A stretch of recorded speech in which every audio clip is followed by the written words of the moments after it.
ज्ञानाचं भांडार आपल्यापर्यंत पोहोचवण्याचा एक प्रामाणिक प्रयत्न घेतात. त्यातून अत्यंत गुणवान, चारित्र्यवान, पराक्रमी, राष्ट्रासाठी ज्यांनी आपलं सर्व जीवन वेचलंय असे आदर्श आपल्या चित्तात हसून राहावेत. आपलं जीवनही या मातृभूमीसाठी समर्पित व्हावं, सर्व गुणांनी युक्त व्हावं, असा प्रामाणिक प्रयत्न या ठिकाणी चालतो. आज या सुंदराच्या निमित्ताने एका थोर संताचं चरित्र मी आपल्यापुढे ठेवणार. ही भूमी फार पावन आहे. आपण अत्यंत गुणवंत आणि भाग्यवंत आहोत. कारण या देशासारखा पुण्य पावन आणि थोर देशच नाही. या देशातील हिंदू धर्मा इतका थोर धर्म जगाच्या पाठीवर नाही. खूप खूप काही जगाचं कल्याण करण्याचं सामर्थ्य या धर्मात भरलेलं आहे. आणि या धर्माच्या रक्षणाकरिता आणि हा धर्म जगाच्या पाठीवरती सगळीकडे पोचावा आणि या धर्माच्या रक्षणाकरिता आणि हा धर्म जगाच्या पाठीवरती सगळीकडे पोचावा यासाठी या आपल्या देशातील अनेक धोरणांनी खूप मोठे प्रयत्न केले. आपलं जीवन त्यांनी दिलंय. काय होती आपल्या धारणा आपल्या पूर्वजांची? केवळ हा देशच नव्हे, केवळ ह्या भारतच वर्ष नव्हे, तर सारं विश्व हे वसुधैव कुटुंबकम. आमचं सारं विश्व हे कुटुंब आहे. हे गुणवंतच असतं, सुसंस्कृत लोकांचं असलं पाहिजे. आणि म्हणून गुणवंतो विश्वमार्य, आम्हाला साऱ्या विश्वाला आर्य बनवायचंय, म्हणजे सुसंस्कृत बनवायचं. सुसंस्कृत बनवायचं म्हणजे रामासारखं व्हायचं, श्रीकृष्णासारखं व्हायचं, सीता सावित्रीसारखं व्हायचं. अत्यंत पुण्य पावन अशी जे विभूतिमत्व होऊन गेली त्यांचे आदर्श डोळ्यापुढे ठेवून आपली वाटचाल करावी. याच्यासाठी म्हणून या ऋषी मुनींचा सातत्याने प्रयत्न राहिला. आणि त्यांनी हे जे ज्ञान भांडार ते अत्यंत विकसित करीत करीत करीत त्या देशातील थोर ग्रंथ आणि वेद उपनिषद की ज्याच्या संदर्भात व्यासांनी खूप मोठं कार्य केलं. वेदांमध्ये जे आहे ते अत्यंत श्रेष्ठ अशा प्रकारचं ज्ञान आहे. आणि ते एकट्या दुट्या व्यक्तीचं नाही आहे. जगाच्या पाठीवरच्या या देशातल्या अत्यंत सहस्रावधी अशा थोर ऋषी मुनींचं त्यातलं योगदान फार मोठं आहे. स्वामी दयानंद सरस्वती हे दिव्य ज्ञान या भारतवर्षातील लोकांच्या अंतःकरणात रुजवण्यासाठी म्हणून प्रयत्नशील आहे.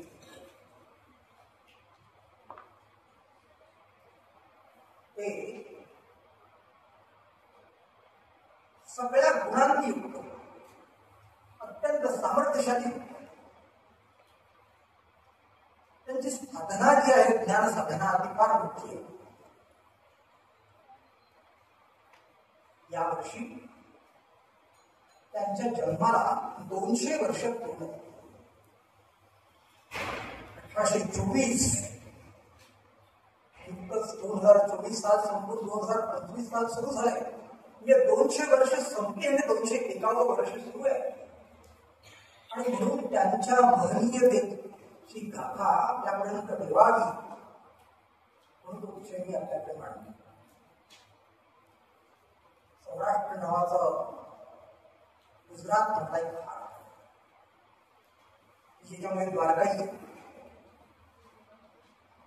त्या ठिकाणी अनेक असे राजे महाराज आहेत, अनेक संस्थानिक. मध्ये मोरबी नावाचे, त्या मोरबीमध्ये एक तहसीलदार की ज्यांच्याकडे आहे असे ब्राह्मण कुळात विद्वान, परंतु अत्यंत मनमिळावू आणि दयार्द्र अंतःकरणाचे असे करसनजी नावाचे एक ब्राह्मण गृहस्थ. त्यांची जी पत्नी होती ती ही अत्यंत साध्वी, प्रेमळ स्वभावाची आणि अनेक सद्गुणांनी युक्त अशा प्रकारची. आणि त्यांच्यापैकी हा बालक जन्माला. सुरुवातीला त्याचं नाव शिवशंकर, नंतर त्याला दयाराम आणि त्यानंतर त्याच्या गुरुदेवांनी त्यांना नाव दिलं दयानंद सरस्वती. लहानपणी प्रसंग, वडील, काका हे अनेक प्रकाराने त्याला घडवण्याचा प्रयत्न केला. चांगला व्हावा, सद्गुणी व्हावा म्हणून प्रयत्न करायचे. वडील शिवभक्त आणि त्यामुळे म्हणायचे की शिवशंकराची अत्यंत मनोभावे भक्तिभावनेने आराधना केली तो प्रसन्न होतो, आपल्याला पुढे मोक्ष प्राप्त. ही फार मोठी शक्ती आहे, ही जगाचं कल्याण करणारी आहे. आणि काही दिवस ते उठून गेले आणि एक गंभीर प्रकार, महाशिवरात्रीची रात्र आणि महाशिवरात्रीमध्ये अशी पद्धती आहे की लोक जागर करायचे, भजन कीर्तन आणि शिवमय होऊन त्या नादब्रह्मामध्ये तल्लीन होऊन जायचे. तसे ते हा छोटा शिवशंकर बसला आणि त्याचा मनाने निर्धार केला होता की आज ठरल्याप्रमाणे आपल्याला पूर्णपणे जागरण करायचं, शिवभक्ती करायची. आणि तो पाहत राहिला. बाकीचे सगळे अन्य लोक जे आहेत ते दमले, 12 वाजले रात्रीचे. तसे हळूहळू अनेकांना झोपा आल्या आणि शेवटी सगळे झोपी गेले. एकटा शिवशंकर तेवढा जागा होता आणि त्याने पण मनाचा निर्धार केला, आज आपण ठरले ना आपण शंकराची भक्ती करायची, मग त्यात पुढे खंड पडून मग मी झोपून कसं चालेल. आणि म्हणून तो तेवढ्यात काय हिंदी आला, त्या पिंडीवरती इकडं नाचायला. तिथला नैवेद्य ठेवला, तो नैवेद्य त्याला जे आवडतं ते खायला. आणि एकदम हा पुराणी आणि आश्चर्याने बघत राहिला, अरे एवढा मोठा शिवशंकर, एवढा प्रतापी, जगाचं कल्याण करणारा, आणि त्याच्यावरती उंदीर खेळ नाचतोय, त्याची नैवेद्य खातोय, हे काय प्रकार आहे. हे काही खरं नाही आहे. जे आपण वाटत होतं शंकर म्हणजे फार मोठी दिव्य शक्ती आहे, इथं तर काय उंदीर येऊन सुद्धा तो शंकर बाजूला करीत नाही त्याला, त्या उंदराला. आणि म्हणून त्याने आपल्या वडिलांना झोपले होते, त्यांना जागृत केलं. बघा त्या शंकर जे आहे ते उंदीर येऊन सुद्धा त्याला तो नैवेद्य उंदीर खायला लागलाय, तरी ह्या इथं काहीच केलं जात नाहीये. म्हणजे हिच्यात काही शक्तीच नाही असं मला वाटतंय. थोडी त्याही स्थिती मागवले म्हणजे काही कळतं की नाही तुला, प्रत्यक्ष शिवशंकराचा तो अपमान करतोस काय, ते निर्जीव आहे, हे मला काही पटत नाही असंच म्हणतोस काय. वडील काका समजून सांगण्याचा प्रयत्न करतो, पण त्याच्या मनात काहीतरी जात नव्हतं की प्रत्यक्ष. मग शेवटी वडील असं म्हणाले की शंकर ही दिव्य शक्ती आहे, ती आकार सगळीकडे भरलेली आहे, त्याचं प्रतीक म्हणून पिंड आहे. आणि मग तो म्हणाला, जर प्रत्यक्ष शंकर जर आहे, प्रत्यक्ष मग त्यासाठी प्रतीकाची आवश्यकता कशाला आणि पूजेची? थोडी नास्तिकपणा असा बरोबर नाही. आणि मग त्याला खडसावून रागवले. पण त्याचे काका फार प्रेमळ अंतकरण, त्यांच्यावर पुढे तो अत्यंत ज्ञानवंत होता. वयाच्या 14व्या वर्षी त्यांनी यजुर्वेद काही उपनिषद तोंड पाठ करून टाकले. त्याची स्मरणशक्ती खूप चांगली होती आणि त्यामुळे काकांच्या बद्दल त्याच्या मनात खूप त्याच्याबद्दल आदर, प्रेम भाव आणि त्याच्यासाठी. पण एके दिवशी काय झालं की त्याची जी बहीण होती ती पांढऱ्याची साथ पसरली, महामारी पसरली. आणि महामारीमध्ये त्याची बहीण आजारी पडली आणि ती मरण पावली. आणि ह्या मरण ह्या संकल्पनेने तो एकदम बेचैन झाला, अस्वस्थ झाला. त्याचा कशातच मन रमेना. थोड्या दिवसानंतर त्याचे 3 वर्ष गेली. त्याचे काका की ज्याच्यावर त्याचं जीवापाड प्रेम, ते काकाही आजारी पडले. आणि त्यामुळे त्याला कशातच मन लागेना, कशात रमेना. शेवटी आई वडिलांनी विचार केला असं त्याचं लग्न करून टाक. एके दिवशी त्यांनी ठरवलं आपल्याला साधना, आपल्याला शांती मिळायला, ती मिळायची असेल तर आपल्या घरदार सोडलं पाहिजे. आपल्या दिव्य अशा गुरूंच्या शोधासाठी आपल्याला निघाला. आणि मग गुरूच्या शोधासाठी म्हणून त्या दिवशी रात्री आई वडील झोपलेले ते पाहून निघाली.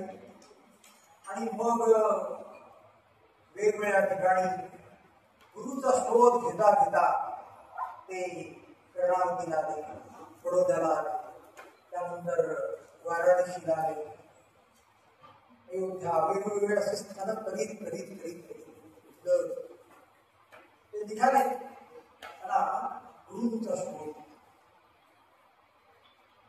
एका ठिकाणी त्यांना त्यांची त्यागी वृत्ती मनपूर्ण करणं एक मठ. त्या मठामध्ये तिथले जे साधू होते त्यांना लक्षात आलं की ही व्यक्ती फार थोर आहे आणि पुढच्या काळात या मठाचे जे अधिपती झाले तर त्यांना फार उपयोग होईल. आणि म्हणून त्यांनी सांगितलं, तुम्ही इथेच राहा. त्याचे 2 फायदे. एक तर तुम्ही अगदी गुणवान आहात, तुमची तपसाधना चांगली आहे आणि त्यामुळं तुम्ही ह्या मठाचे अधिकारी म्हणून शोभून दिसाल. आणि दुसरी महत्वाची गोष्ट, या मठाची फार मोठी संपत्ती आहे, खूप मोठं क्षेत्र आहे. ती संपत्ती तुम्ही सुद्धा तुम्हाला मिळेल. आणि मग त्यांना एकदम जो राग आला. ते म्हणाले, मी सगळं घरदार सोडलंय, माझ्या घरामध्ये श्रीमंती अक्षरशः उठू जातीये, तिथं मी काही संपत्तीसाठी आलो की काय? त्या मोहात आपण पडलं बरोबर नाही. आणि दुसऱ्या क्षणी त्यांनी तो मोठ सोडला. असं करीत ते शोध घेत गुरूंचा अजून काही शोध आला. आणि मग कोणीतरी त्यांना म्हटलं की तू काशी या ठिकाणी एक बिरजानंद नावाचे एक गुरु आहे. हे बिरजानंद तर ते फार तपस्वी आहे आणि ते तुमचे गुरु म्हणून योग्य मला जीवनातले लक्ष आहे गाठण्यासाठी त्यांची सांगितली. मला सगळी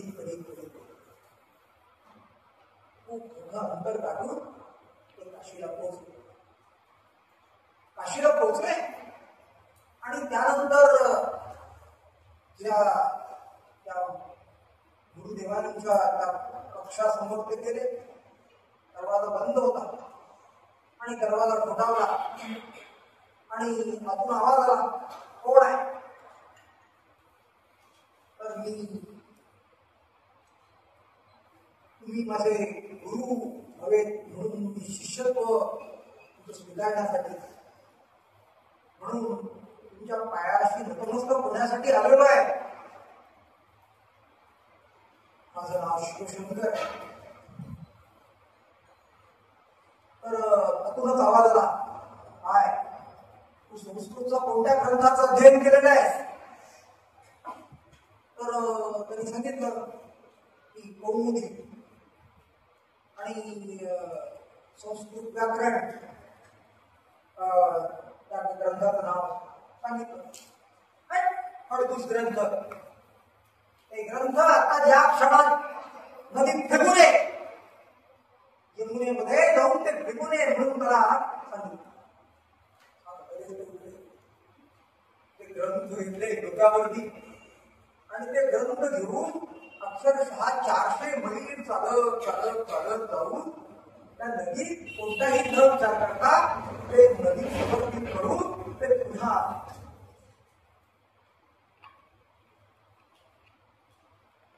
आणि मग गुरुदेवांच्या मी सांगितल्याप्रमाणे ते ग्रंथ आणि मग ते पाहतायत तर ते गजानंद पूर्णपणे अंध होते. परंतु त्यांच्या चेहऱ्यावरती ज्ञानाचा अक्षरशः प्रकाश उलगडून होता. शरीर अक्षरशः तपस्येचा परिणाम म्हणून त्याचा साकार झालेला होता. परंतु तेज म्हणाल तर असं तेज ज्ञानेश्वर माऊली समाधी स्तोत्रांचा असेल ना, आणि मनोमन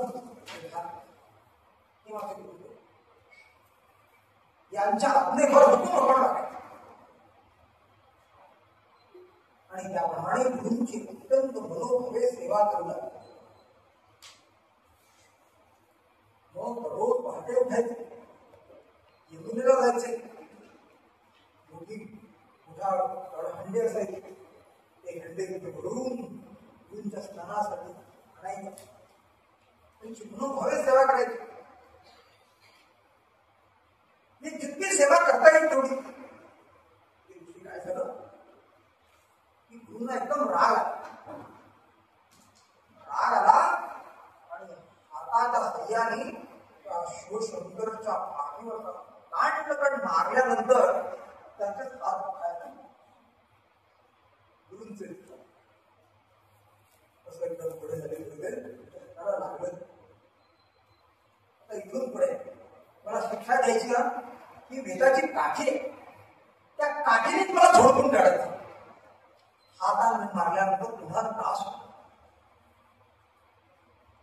आणि त्याप्रमाणे मग त्याला वेदांच्या तेवढ्यात जण म्हणाले, त्यांचे दुसरे शिष्य होते,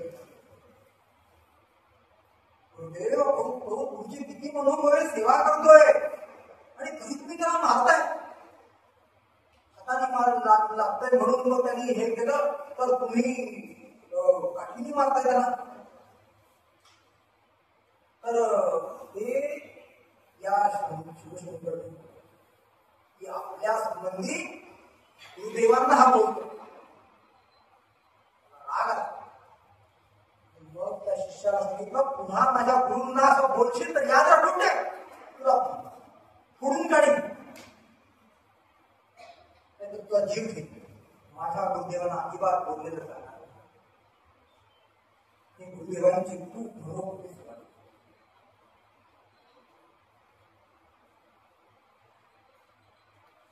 त्यांनी मनोमन केलं.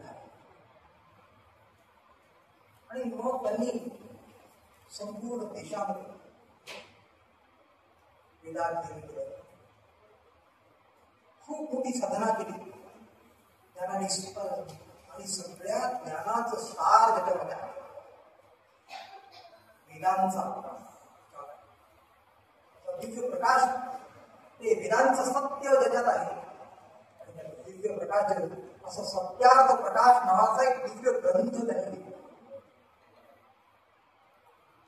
आणि त्याच्या प्रसारात काही विंगळ झाली आणि त्यांच्या तपस्येने त्यांच्या ज्ञानसाधने ते वाढवून म्हणाले, हो तुम्ही इथं काय चला आमच्या देशामध्ये तुम्हाला मोठा सन्मान मिळेल, तुमचं ज्ञान भंडार आमच्या लोकांना मिळेल तर ह्या ज्ञानाचा प्रसार नकळत जगभरही होईल. तुम्ही चला. माझं आयुष्य फार कमी आहे, तेव्हा या स्थितीमध्ये माझ्या देशबांधवांची सेवा माझ्याकडून घडली पाहिजे. मी कोणत्याही परिस्थितीमध्ये माझा देश सोडणार नाही. कोणत्याही प्रकारे परदेशात जायचा सुद्धा निर्णय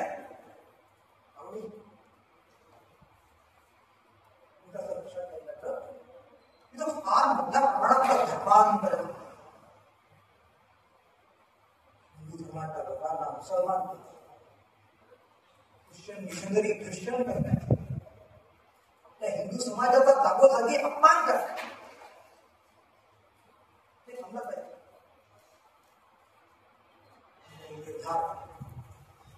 आणि मग अत्यंत सोप्या पद्धतीने पुन्हा या सगळ्यांना आपल्या हिंदू धर्माशी कसे ते जोडले जातात.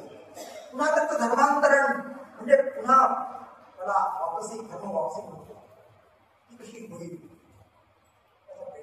हजारो जणांना पुन्हा आपल्या हिंदू धर्मात, त्याचा परिणाम त्यांचे अनेक शत्रू हे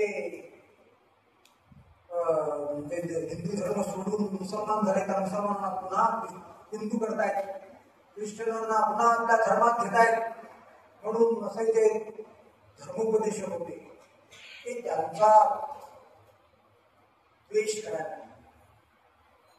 त्यांना ठार कसं मारायचा याचा विचार करायचा. काही जण त्यांच्या विद्वत्तेवरतीच आक्षेप ठेवले. हिंदू धर्माचं यालाच खूप मोठं केलं तर काय बरोबर आहे, आमचं काय होईल. एके दिवशी त्या ठिकाणचे राजे असते काशीचे राजे, त्यांच्या नेतृत्वाखाली एक धर्म परिषद आणि त्याच्यामध्ये 27 पंडित, मोठे विद्वान, वेदाचार्य, ज्यांचं बौद्ध वेद आहे असे 27 जण एका बाजूला आणि दुसऱ्या बाजूला एक ते त्यांना गुरूंच्या कृपेने त्यांना दयानंद सरस्वतीचं नाव दिलं. ते दयानंद सरस्वती आणि बाजूला त्यांनी दुसरी एक महत्वाची गोष्ट केली होती की वेदांच्या दृष्टीने परमेश्वर निर्गुण निराकार आहे, तो मूर्तीमध्ये नाही आहे. तेव्हा मूर्ती पूजेच्या ऐवजी चराचर सृष्टीमध्ये देव भरलेला आहे. मनुष्याची निर्मिती ही परमेश्वराने केलेली निर्मिती आहे आणि त्यामुळं तिथे कोणत्याही प्रकारचा भेद नाही. सगळ्यांच्या अपरंपार प्रेम केल्यानंतर तो परमेश्वर आपोआप प्रेम प्रसन्न असं.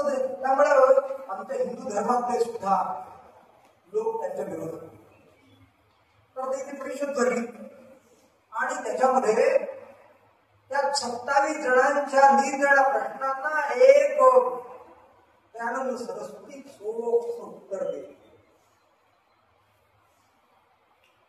ते महाराज अध्यक्षतेखाली ते सगळे चालले.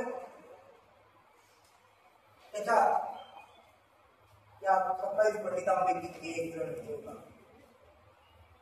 तो थोडा कोडगा. ते दोन कागद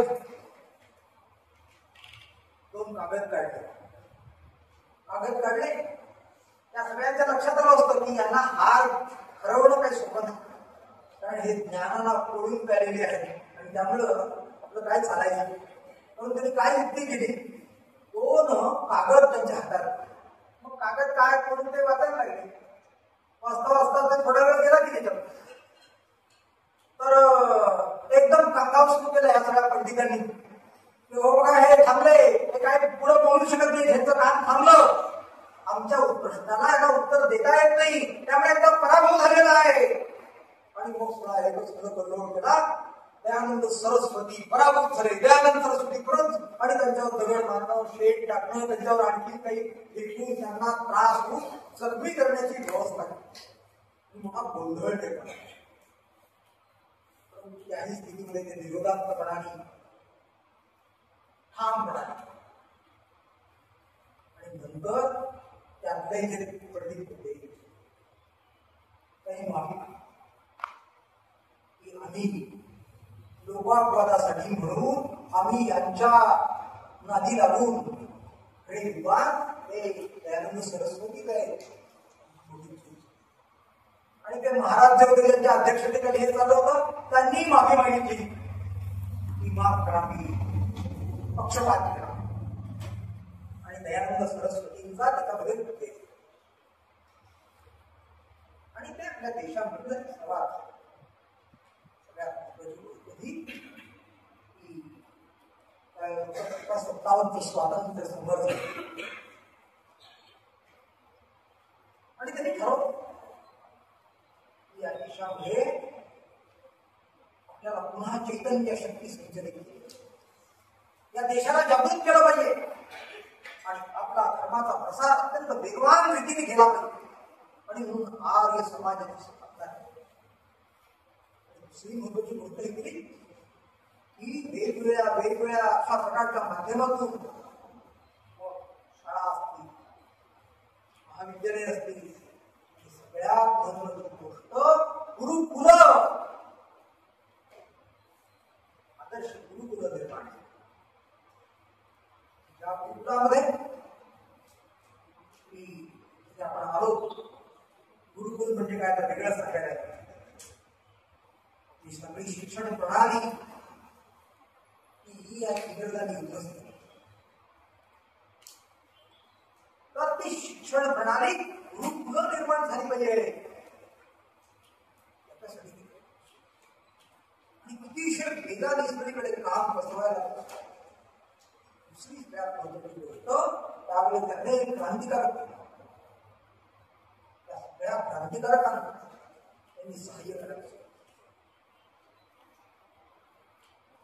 काही क्रांतिकारकांना तर परदेशात पाठवलं, त्यासाठी शिष्यवृत्ती त्यांना देऊन दिली आणि त्यांना त्या ठिकाणी आणि अनेक फार थोर असे क्रांतिकारक त्यांच्या पाठीशी देशभद्राय, रामप्रसाद बिस्मिल असे अनेक क्रांतिकारक. काही क्रांतिकारक परदेशात जाऊन त्या ठिकाणी, जसं उदाहरणार्थ सावरकर वगैरे परदेशात गेले, त्यांनाही तिथे सहाय्य करतील असे अनेक क्रांतिकारक विदेशातून त्या क्रांतिकारकांना मदत करीत होते. त्या सगळ्याचं श्रेय दयानंद सरस्वती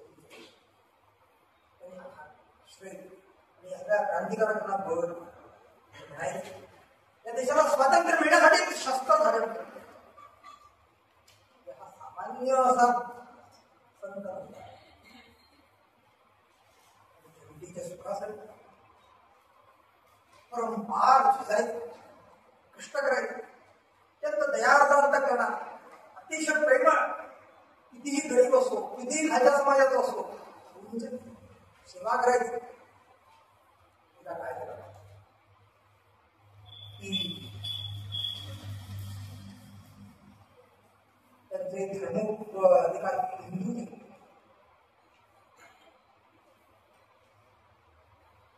एक मोठा अत्यंत दुष्प्रपणा आणि त्यांच्या दुधामध्ये विष कालवलं आणि त्याला ते प्यायला लागले.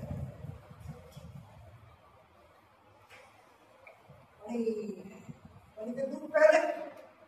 दूध प्यायल्यानंतर दाह झाला, आग झाली.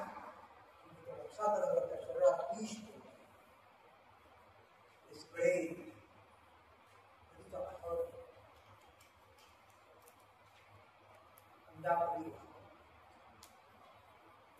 योग समर्थाच्या बळावरती सगळा उलटी करून ते विष काढण्याचा प्रयत्न केला.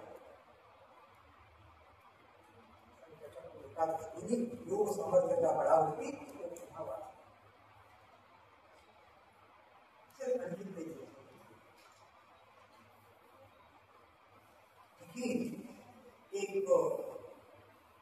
सगळ्यात वाईट काय वाटतं की बाकीच्यांचं मी समजू शकतो, हिंदूंना सुद्धा मी कोण आहे ते कळत नाही याचं मला जास्त वाटतं. त्यांनी जरा सांगितलं इथून पुढे म्हणजे तो प्रत्यक्ष असताना त्यांनी विष कालवलंय हे कळलं, पण त्याच्यावर ते रागवले नाही. असं जे प्रारब्ध आहे ते मला भोगावं लागलं म्हणून त्याला क्षमा असे आणि एके दिवशी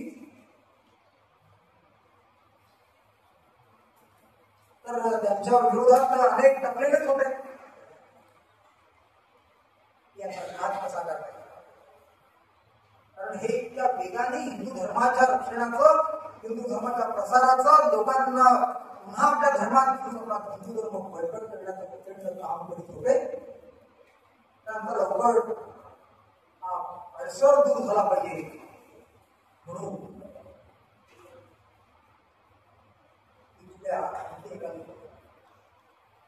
एक राजे साहेब ते एका महिलेच्या प्रेमात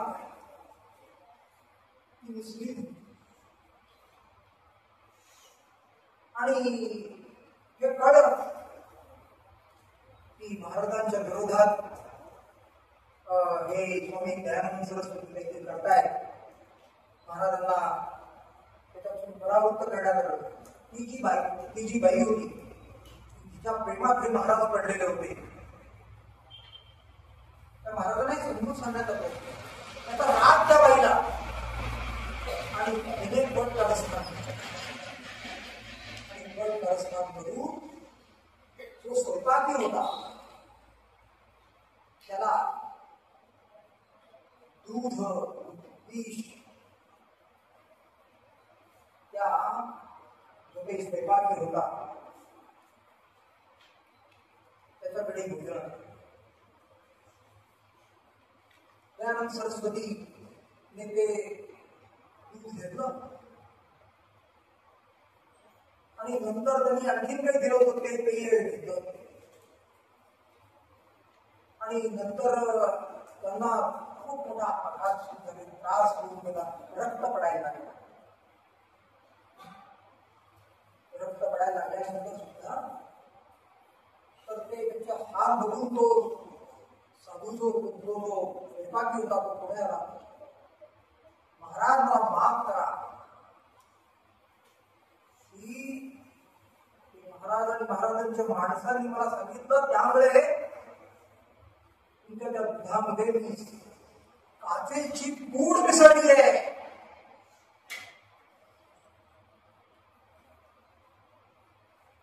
सरस्वतीच्या पोटामध्ये विष तर गेलंच होतं, पण त्यावर काचेची पूड, त्यामुळे काचेची किती तुकडे गेले असतील त्याला. खूप योग समर्थाच्या बळावर त्यांना नंतर निंद्राळ्या ठिकाणी नेण्यात आलं. उपचार चालू याही स्थितीमध्ये दयानंद सरस्वतींची दयाळता अंतःकरण केवढं मोठं ते त्यांनी आपले 200 रुपये काढले, त्या स्वयंपाकाच्या हातात ठेवले आणि तुझा हा देश सोडून का तर तुला ठार मारते तुझा. आणि त्याला तो रडत होत माझ्या पण दयानंद सरस्वती अंतःकरणाने केवढ्या मोठ्या होते तुला सांगायचं की दया झाली. 1824 ते 1883 30 ऑक्टोबर 1883 या दिवशी दयानंद सरस्वती समाज त्याचं कार्य फार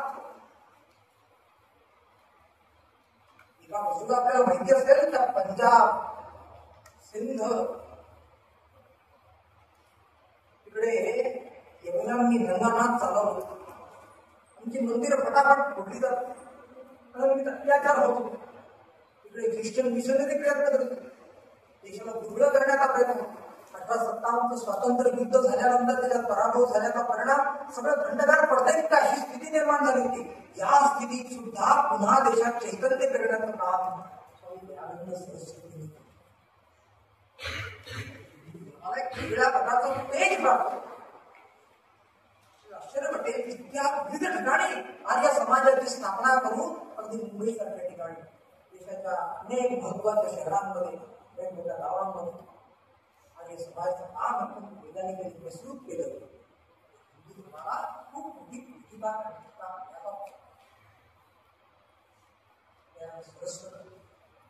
म्हणजे विलक्षण तेजस्वी असेल संत कोटीचं जीवन की त्यांच्या जीवनातल्या कार्याचा परिणाम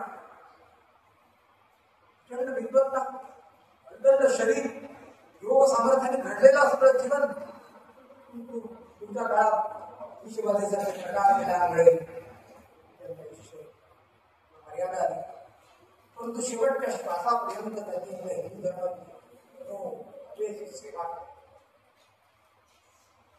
कल्याणा संतांच्या विभूती देह कष्ट किती परोपकार, किती झिजावं, किती कष्ट करावे, त्याचा एक विलक्षण उत्तुंग आदर्श म्हणजे स्वामी दयानंद सरस्वती. वेद ज्यांना कळत नाही तेव्हा वेदांचा अभ्यास करणं ज्यांना शक्य नाही तरी सत्यार्थ प्रकाश जरूर असतो.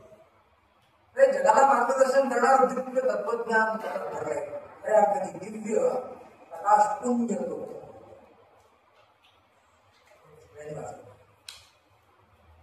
दयानंद सरस्वतींच्या संबंधात आपल्या अंतःकरणात स्थान घेऊन ठेवलं. आपला देश फार खरंच घेऊन किती किती थोर संत होत गेले, ज्या संतांनी आपल्या जीवनामध्ये काय काय काय काय साधन केले. ज्ञानेश्वरांचं जीवन बघितलं तर आपल्याला लक्षात अरे पोळ्या लहान आई वडील आहेत, पण त्यांना घराघरामध्ये गेल्यानंतर भिक्षा सुद्धा मागितल्यानंतर मिळत नाही. दरवाजे बंद करतात. संन्याशाची काळजी आणि समोर म्हणून धाड दरवाजे बंद केले जायचे, दगड मारायचे. एक दिवशी ज्ञानोबा रडत रडत रडत आला. दिवसभर झोळी मार भिक्षा, पण त्या झोळीमध्ये काही मिळालं. उलट मिळाले असतील तर दगडच मिळाले. रडत आला. झोळीचा दरवाजा बंद केला आणि उचलून रडायला लागला. तेव्हा ती छोटी मुक्ताबाई ती त्या ज्ञानोबाचे अश्रू पुसते आणि म्हणते, ज्ञानोबा तुझ्यामुळे अश्रू का अश्रू आले होते? आपली भवंड गेली 3 दिवस उपाशी आहेत, त्यांच्यासाठी मी एक भाकरीचं तुकडा सुद्धा आणू शकलो नाही. आता या संत म्हणत नाही किती काम एवढा कष्ट करून सुद्धा शेवटी जगाला दिलं काय भरभरून अमृतवाणी. ते एकनाथ काशीहून रामेश्वरला चालले. गंगा नदीचा प्रवाह तिथपर्यंत घेऊन ती घागर होण्यासाठी तडफडणारा एक साधं गाढव तडफडत होत. त्याला पाणी मिळालं नाही तर हे तडफडून मरणार आणि वरती जाणार. तर ह्या एकनाथांनी काय करावं की एवढ्या लांबून हजारो किलोमीटर लांबून आणलेली गंगा रामेश्वरला पोहोचवायची यांच्या मुखात नाही. ते गाढव पुन्हा तरतरीत दूध शांत. एखादा नामदेव तो भाकरी घेऊन निघालाय, अरे त्याला भाकरी टोचेल, त्याला तूप लावलं पाहिजे म्हणून त्याच्या पाठोमाग हात धावतोय. असले एखादा संत गाडगे महाराज आपलं घरदार सगळं सोडतोय, आपली बायका सगळं सोडतोय. आता गाडग्याचं एक कटोरा आणि कुठलं मडकं घेऊन जातो लोकांची सेवा करत. गावाच्या गावं स्वच्छ करतात, लोकांना व्यसनाधीनतेपासून मुक्त करतात. गावाच्या गावं यात्रेमध्ये लाखो बळी केले जायचे, कधी कोंबड्यांचे बळी तर कधी बकऱ्यांचे बळी, कधी रेड्यांचे बळी तर कधी गाई वासरांचे बळी. असला आमचा सण. त्याला दूर करायचं, त्याला दूर करण्यासाठी एखादा गाडगे महाराज स्वतःला म्हणतो माझा पण मुलगा छाडा, मग ह्या प्राण्याचे आणि प्रथा बळी देण्याचा प्रयत्न.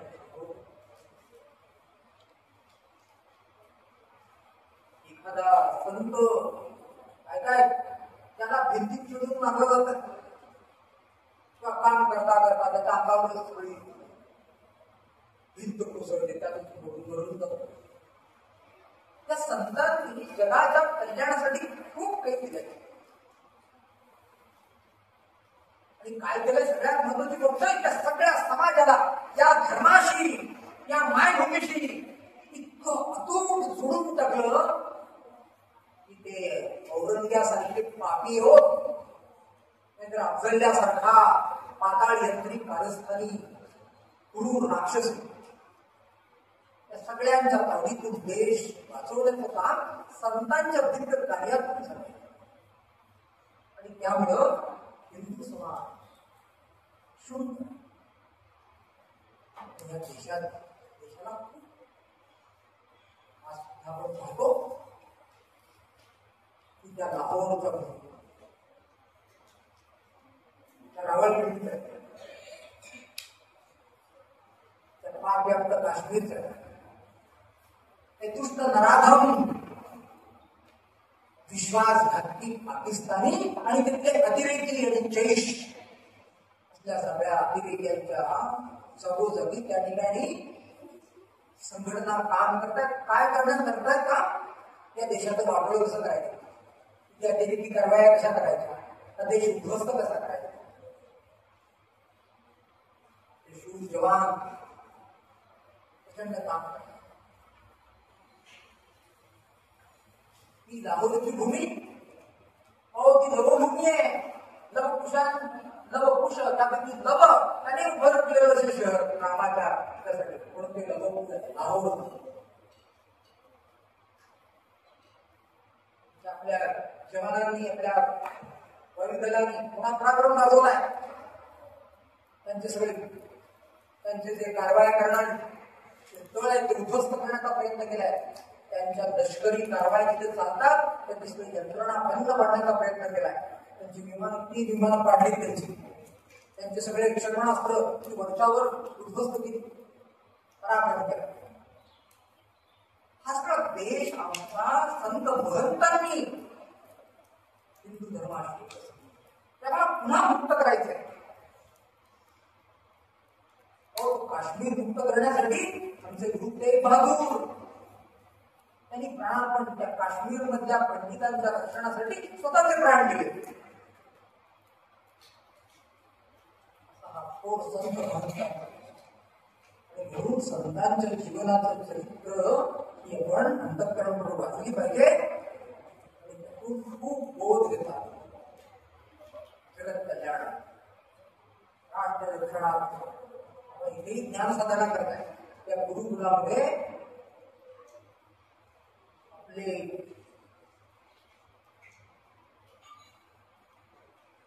त्यानंतर सरस्वती ज्यांच्या अंतःकरणातली धारणा होती गावोगावी जागोजागी गुरुकुलस्थापन प्राचीन विद्या सगळ्या या मायभूमीच्या समुद्रांच्याकडे आणि सर्वज्ञांच्याकडे गेली.